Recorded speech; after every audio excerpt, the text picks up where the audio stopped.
राष्ट्रवादी काँग्रेसला सोबत घेतलं जाईल का? कारण त्यांचं नेतृत्व जे आहे ते नवाब मलिक करतात. नवाब मलिकांना याआधी देखील आपण आणि शिवसेनेने विरोध केला होता. भारतीय जनता पार्टीची ही ठाम भूमिका आहे की जर राष्ट्रवादी काँग्रेस पार्टीचं नेतृत्व हे नवाब मलिकांकडे असेल तर नवाब मलिकांच्या नेतृत्वाखालील राष्ट्रवादी काँग्रेस पार्टी बरोबर आम्ही कोणत्याही प्रकारची युती करणार नाही.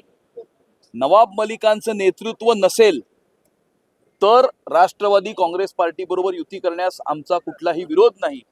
परंतु नवाब मलिकांचं नेतृत्व हे भारतीय जनता पार्टीला कदापि मान्य नाही आणि नवाब मलिक बरोबर कोणत्याही प्रकारचे संबंध भारतीय जनता पार्टी ठेवणार नाही. पण याबाबतच्या काही चर्चा पुढे होणार का? नवाब मलिकांना बाजूला केलं तर अजित पवारांसोबत राष्ट्रवादी काँग्रेस पार्टीचा तो निर्णय असेल की मुंबई महानगरपालिकेच्या निवडणुकीचं नेतृत्व त्यांनी कोणाकडे द्यावं. आमची भूमिका ठाम आहे.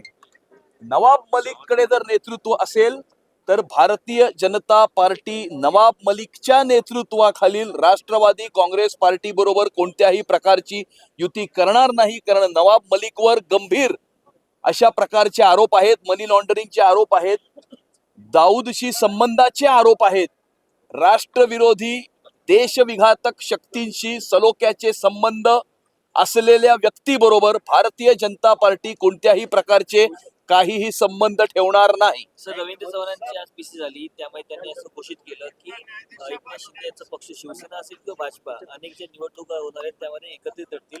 जो वाद निर्माण झाला होता नगर परिषदेच्या निवडणुकामध्ये त्यात तो संपलेला पाहायला मिळतो. मुंबई महानगरपालिकेची निवडणूक ही भारतीय जनता पार्टी, शिवसेना, रिपाई यांच्या युतीमध्ये आम्ही 227 वॉर्ड लढू आणि येणाऱ्या मुंबई महानगरपालिकेच्या निवडणुकीमध्ये मुंबईकरांनी महायुतीला 150 पेक्षा जास्त जागा देण्याचा संकल्प हा केलेला आहे. महायुतीचा भगवा झेंडा मुंबईच्या महानगरपालिकेवरती फडकेल आणि महायुतीचा महापौर जो मोदीजींच्या व्हिजननुसार देवेंद्रजींच्या मार्गदर्शनाखाली काम करेल, मुंबई शहराचा विकास करेल आणि त्याचबरोबर मुंबई शहराला सुरक्षित सुद्धा ठेवेल अशा प्रकारचा महापौर मुंबईच्या महानगरपालिकेमध्ये विराजमान करण्याचा संकल्प तमाम मुंबईकरांनी केलेला आहे. मदुराई मंदिराचा जो वाद आहे यावर महाभियोगा संदर्भात ठाकरेंच्या खासदारांनी देखील त्या सह्या केल्या आहेत. मात्र काल ज्यावेळेस ठाकरे विधान परिषदेत आले किंवा त्याआधी त्यांनी पत्रकार परिषद घेतली त्यावेळेस त्यांनी सांगितले की भाजपने आम्हाला हिंदुत्व शिकवले.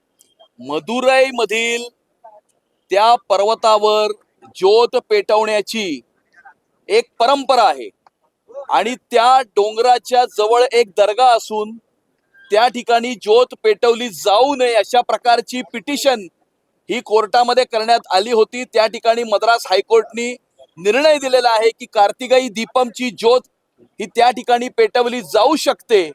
ही त्या ठिकाणची परंपरा आहे, प्रथा आहे, संस्कृती आहे आणि कार्तिकाई दीपमच्या बाजूनी निर्णय देणाऱ्या न्यायाधीशाच्या विरुद्ध पार्लमेंटमध्ये इम्पिचमेंटची नोटीस ही डीएमकेनी त्या ठिकाणी मूव्ह केली होती. डीएमकेनी अशा प्रकारे हिंदुत्व विरोधी भूमिका घेणं हे अपेक्षित होतं, परंतु उभाटाच्या खासदारांनी अशा प्रकारच्या इम्पिचमेंटच्या नोटीसवरती सही करून त्यांची हिंदुत्व विरोधी भूमिका, हिंदू हृदय सम्राट शिवसेना प्रमुख बाळासाहेब ठाकरेंच्या हिंदुत्वाच्या विचारांना तिलांजली देणारी भूमिका, शिवसेना प्रमुखांच्या आत्म्याला दुःख देणारी भूमिका ही उभाटाच्या खासदारांनी घेतली असून स्वतःच्या मतांच्या लांगुलचालना करता, स्वतःचं संपलेलं राजकारण पुन्हा एकदा जिवंत करण्याकरता कुठल्या थराला उद्धव ठाकरे गेलेले आहेत हे संपूर्ण देश पाहत आहे.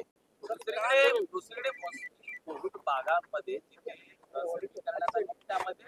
जास्त करून शिंदेना प्रसिद्धी आहे अशी काही बॉट्स आहेत हे शिवसेनेला देण्या संदर्भात काही हरकती आहेत का किंवा भाजपची भूमिका घेईल का? कुठल्याही प्रकारची कुठल्याही विषयावरती भाजप, शिवसेना आणि रिपाईमध्ये हरकत नाही.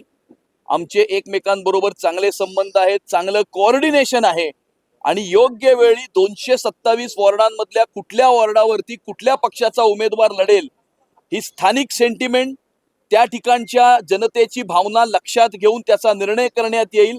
परंतु 227 वॉर्डांवरती महायुती लढेल आणि महायुतीचा महापौर विराजमान. Sir, thank you. रवींद्र चव्हाणांनी सिंधुदुर्गात युती तोडली होती असं निलेश राणे आताही म्हणतात.